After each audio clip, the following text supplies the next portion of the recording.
I would love to introduce you to my friends. The Lord has given me friends all over the world, and it's been one of the great blessings that I have is to meet people, to know people from around the world, and to see how God's worked in their lives.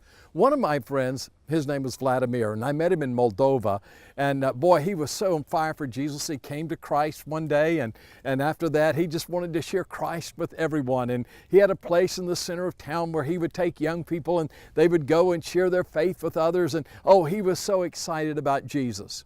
He was married, and then one day his wife Natasha was diagnosed with an illness, and not long thereafter she passed.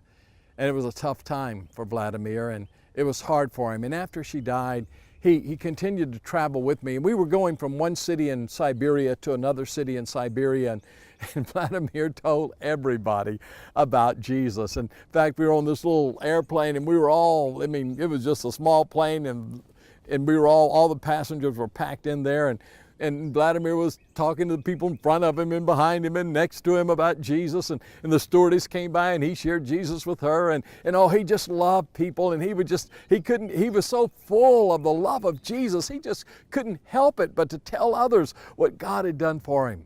Well, we got to the place, the city where I was going to preach, and we went to this gymnasium where I was speaking, and I preached, and many people responded and gave their hearts to Christ. And after the service was over, Vladimir, of course, he had translated for me, he came up to me, and he said, "Sammy, look, do you remember her?"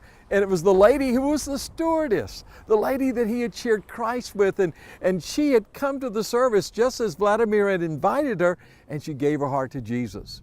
That night when I went back to my hotel, I was thinking about Vladimir, and he'd gone through a tough time. I mean, a really hard time. But you know what? His love, his compassion, his love for people, his love for Jesus never dwindled. That fire burned. Oh, we need that kind of compassion. You know, Jesus told us to go into all the world and make disciples. He didn't promise that we wouldn't have a hard time or difficult times, but he did say this, "I will be with you. I will be with you."